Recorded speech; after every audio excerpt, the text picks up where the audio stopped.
Sejumlah nama mencuat ke publik akan mengisi kursi menteri di Kabinet Prabowo Gibran. Mereka yang disebut-sebut akan menjadi pembantu Prabowo Subianto berasal dari berbagai kalangan.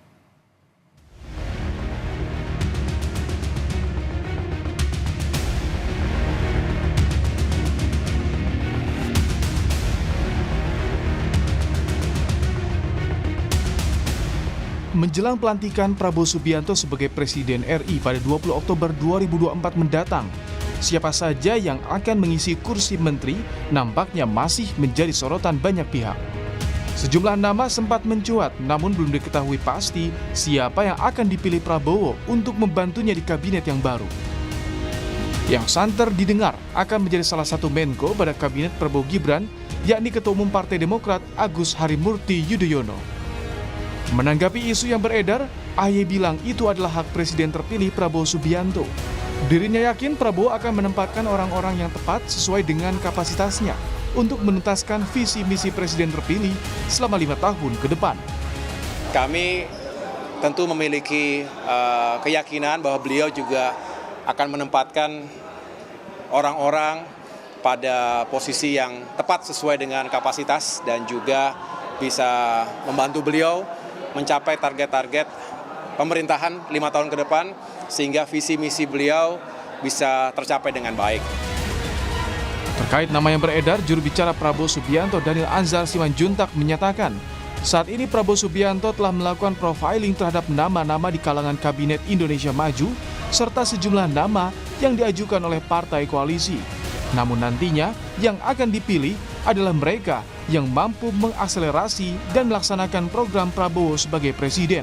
Prabowo di kabinet nanti adalah orang-orang yang mampu mengakselerasi dan menerjemahkan serta melaksanakan program serta visi misi Pak Prabowo sebagai presiden dan memenuhi semua janji politik Pak Prabowo ketika berkampanye pada periode yang lalu. Pak Prabowo sudah melakukan profiling terutama di kalangan internal kabinet pada hari ini. Juga profiling tentu terkait dengan nama-nama yang diajukan oleh partai politik koalisi. Jumlah kementerian serta nama-nama menteri di Kabinet Prabowo Subianto rencananya akan diumumkan 1 hari setelah Prabowo dilantik sebagai presiden yang ke-8. Direktur Eksekutif Trias Politika Strategis Agung Baskoro bilang dibutuhkan banyak perhitungan dan matriks yang luas untuk menentukan seorang menteri dalam kabinet pemerintahan. Matriksnya itu ada banyak, Mas. Apakah dia mewakili ormas, apakah dia mewakili kepentingan, apakah dia mewakili suku, agama, ras. Jadi tidak hanya ansih, dia profesional, kemudian itu selesai. Tidak. Oke. Kabinet itu melibatkan banyak matriks elektoral, matriks teknokratik, politik yang... Sejumlah nama mencuat sebagai bakal menteri dalam kabinet pemerintahan Prabowo Gibran. Di antaranya Menteri Keuangan Budi Gunadi Sadikin, Menteri Perindustrian Agus Gumiwang, Menteri Agama Jazilul Fawait, dan Menteri Komunikasi dan Informatika Mutia Hafid.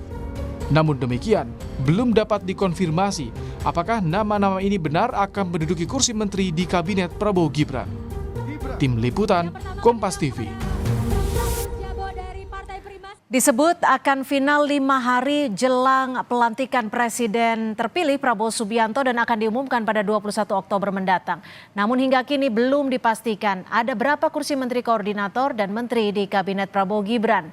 Lalu siapakah yang diprediksi akan mengisi kursi Menteri Koordinator? Kita akan bahas bersama pengamat politik BRIN Siti Zuhro dan juga akan bergabung nanti Wakil Ketua Umum Partai Golkar Bang Ahmad Doli Kurnia. Saya akan menyapa dulu dengan Prof. Wiwi. Selamat sore Prof. Wiwi, terima kasih sudah bergabung bersama kami di Kompas Petang. Ya, selamat sore Mbak. Ya Prof, ini kan ada sejumlah nama yang muncul, ada beberapa nama, diantaranya ada Mas AHY, ada juga Budi Gunadi Sadikin yang mengisi Menteri Keuangan, dan juga beberapa nama lainnya. Menurut Anda, dari nama-nama yang muncul ini sudah tepat belum kapasitasnya? Kansnya berapa banyak? Ya, nama-nama yang muncul belum terlalu banyak ya, bahkan bisa dikatakan masih sangat sedikit ya. Jadi kita belum tahu secara keseluruhan, mungkin yang disebut ini masih tidak sampai 5% kan, katakan seperti itu. Sehingga dengan zakon kabinet yang ingin ya diwujudkan oleh Pak Prabowo ini kan paling kurang zakon kabinet yang merepresentasikan baik itu keahlian nantinya, profesionalitasnya, loyalitasnya, integritasnya, dan juga perwakilan dari partai politik gitu ya, ormas, perwakilan dari berbagai tentunya ya elemen-elemen yang ada di negara kita ini, komunitas-komunitas dan mungkin ormas dan sebagainya. Jadi banyak pertimbangan yang akan dilakukan oleh Pak Prabowo karena ini betul-betul berkaitan langsung dengan fokus Pak Prabowo untuk membawa Indonesia itu menyongsong 2045. Oke. Artinya apa? Ya artinya adalah akan merekrut gitu ya mereka-mereka yang ditempatkan sebagai pembantunya, sebagai orang-orang yang akan melaksanakan visi misinya. Jadi bukan programnya Menteri Ansih, tapi ini adalah programnya Pak Presiden diterjemahkan dan diimplementasikan oleh para pembantunya yaitu menteri maupun pimpinan lembaga. Lah ini yang memang menjadi perhitungan tersendiri oleh Pak Prabowo, apalagi sudah mengatakan ini adalah zakon kabinet. Tidak banyak era reformasi ini yang mengatakan kabinetnya akan membangun yaitu kabinet ahli itu. Tapi gini Prof Wiwi, kalau dilihat dari Anda tadi juga setuju bahwa banyak sekali yang perlu dinilai, banyak sekali matriksnya. Tapi kalau dilihat dari perhitungannya akan seperti apa sih? Karena kita tahu kabinetnya kan, komposisi partainya kan besar sekali. Tapi juga ingin kabinetnya zakon diisi oleh para profesionalitas. Nanti yang menonjol akan seperti apa penghitungan dari Pak Prabowo nanti? Ya, ini yang sangat menarik. Sebetulnya secara samar-samar sudah disebutkan oleh elitnya dari Partai Gerindra, yaitu adalah karena zakon kabinet maka jumlah profesionalnya tadi itu yang tidak dari partai bisa jadi melampaui jumlah dari partai politik. Jadi saya tidak membedakan kalau partai politik tidak profesional, tidak. Tapi yang dari partai politik. Profesional yang dari non-partai politik dipastikan akan lebih banyak. Kan gitu ya. Jadi kalau itu hanya memang akan membuktikan bahwa sebetulnya pemerintahan Pak Prabowo itu bukan pemerintahan trial and error, uji coba, pemerintahan yang coba-coba yang katakan gitu ya, nantinya justru akan membawa setback gitu. Apalagi 1 tahun 2 tahun pertama itu betul-betul memastikan bahwa ini bukan kabinet yang bongkar pasang kan gitu ya. Jadi kabinet yang diperhitungkan sejak awal sekarang ini, katakan sudah sekarang ini tanggal 30 ya, 30 September, maka hanya kurang dari kurang berapa hari nih? Kalau disebutkan 5 hari sebelum pelantikan sudah akan ada nama finalnya seperti itu Prof Wiwi. Prof Wiwi, tapi ini kan ada nama-nama yang beredar di sejumlah informasi. Ada Menko Infrastruktur Mas Ahaye, ada juga Menko Hukum dan HAM Pak Yusril Iza Mahendra, dan juga Menko Perekonomian yang akan kembali dijabat oleh Erlangga Hartarto. Dari ketiga nama ini, kapasitasnya menurut Anda seperti apa? Iya, dari Menko sendiri menurut saya Menko itu apa sih tugasnya? Menko itu, ini yang harus dipahamkan ke masyarakat ya. Menko itu apa bedanya dengan menteri itu sendiri? Fungsi Menko itu sebetulnya adalah menyelenggarakan ya koordinasi dan sinkronisasi perumusan, penetapan dan pelaksanaan serta pengendalian pelaksanaan kebijakan kementerian maupun lembaga yang terkait dengan isu di bidang peningkatan kesejahteraan sosial. Sebetulnya secara umum seperti itu. Saat ini kita sudah punya 4 Menko loh.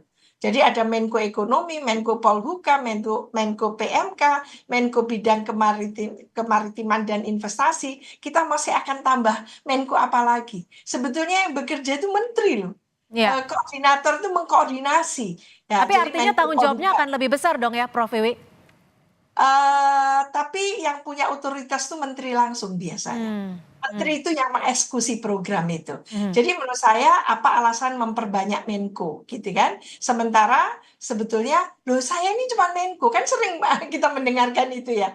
Kami ini cuma Menko, Menko itu mengkoordinasi bukan yang mengeksekusi kan gitu. Bagaimana antara kementerian lembaga di bawahnya itu dikoordinasikan kayak Menko Polhukam punya berapa kementerian lembaga di bawahnya lalu semacam dikoordinasikan. Kadang-kadang nggak dikoordinasikan juga sudah jalan kan gitu. Iya, Jadi tapi kalau menurut saya, banyak yang menilai, banyak yang menyampaikan bahwa posisi Menko merupakan salah satu posisi yang dinilai strategis dan juga dinilai memiliki banyak konsolidasinya akan banyak ke berbagai pihak. Nah, ini dari ketiga nama ini menurut Anda gimana, Prof? iya tadi disebutkan ada Mas AHY, ada Pak Yusril Iza Mahendra, terus satunya lagi siapa tadi Mbak? Gimana, Prof? Sorry. Ada 3 ya yang Ya. disebutkan. Satu lagi siapa? Ada Yusril Iza Mahendra, Mas AHY, dan Pak Erlangga Hartarto yang kembali mengisi Menko Perekonomian. Iya, memang kalau kita melihat dari 3 itu, 2 diantaranya sudah malang melintang ya, sebagai menteri maupun menteri waktu itu ya, untuk Pak Yusril Iza Mahendra. Jadi menurut saya beliau sudah terbiasa menjadi menteri itu. Pak Menko Ekonomi juga iya. Cuman masalahnya kan katanya gitu ya, bagaimana merekrut gitu ya, pembantu presiden saat ini yang intinya yang tekadnya itu ingin memberantas KKN kan gitu ya. Pak Prabowo ini ingin tidak segera zakon kabinet tapi memberantas korupsi. Ya. Maka orang-orang sosok-sosok yang ditempatkan di pucuk pimpinan kementerian maupun lembaga harusnya tidak sampai nanti subject to gitu ya. Politisasi hukum kan gitu ya. Nah, ini yang penting menurut saya. Jadi isu integritas harus mengedepan kalau ke kabinet zakon kabinet yang ingin dikerjakan oleh Pak Prabowo ini diutamakan atau dikedepankan. Berarti tidak boleh ada anasir-anasir yang berkaitan dengan katakan gitu ya. Isu adanya katakan nanti akan dibuka di KPK dan sebagainya. Ya. Ini menurut saya harus dipastikan isu integritas itu tidak dipertanyakan lagi oleh publik luas, oleh masyarakat Indonesia. Itu jauh lebih bagus. Jadi nomor satu, integritas itu sudah terpenuhi. Nah, maka dalam hal ini Mas AHY gitu ya, menurut saya rising star. Mengapa tidak kan gitu. Sudah diuji kemarin, dicoba di Kementerian ATR BPN ya. Sudah oke kelihatannya. Jadi menurut saya dia orang yang punya passion untuk mengerjakan tugasnya dengan sangat baik. Gitu. Nah, Prof Wiwi, untuk menjawab bagaimana memberantas KKN nantinya di kabinet yang baru ini dibutuhkan figur menteri yang tidak hanya memiliki integritas tinggi, tapi juga track record yang bisa dikatakan positif di mata publik. Ada yang mengusulkan bahwa nama-nama menteri ini baiknya dikasih tahu dulu ke publik agar bisa diuji bersama-sama. Menurut Anda seperti apa?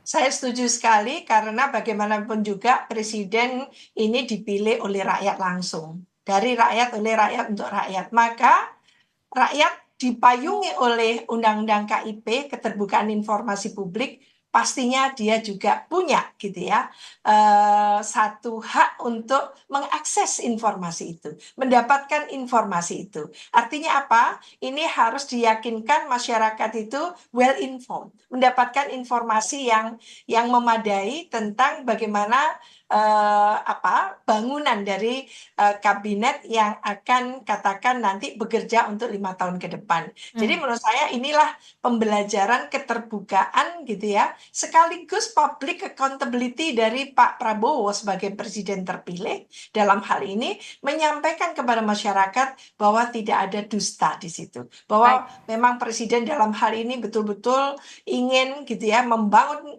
zakon kabinet yang dihuni oleh para ahli-ahlinya, profesionalnya yang memiliki integritas, memiliki kompetensi dan memiliki leadership di situ. Sehingga kementerian nanti yang di mana orang-orang direkrut baik dari partai maupun non-partai, dari semua perwakilan yang ada, itu betul-betul membuat masyarakat itu menaruh trust. Saat ini trust kepada publik, pada pemerintah itu sangat kurang, Mbak. Itu masalahnya. Jadi mungkin inilah momen ya Presiden pertama kali meyakinkan kepada publik dengan memberikan informasi yang sangat terang benderang kepada tentu gitu ya warga negara.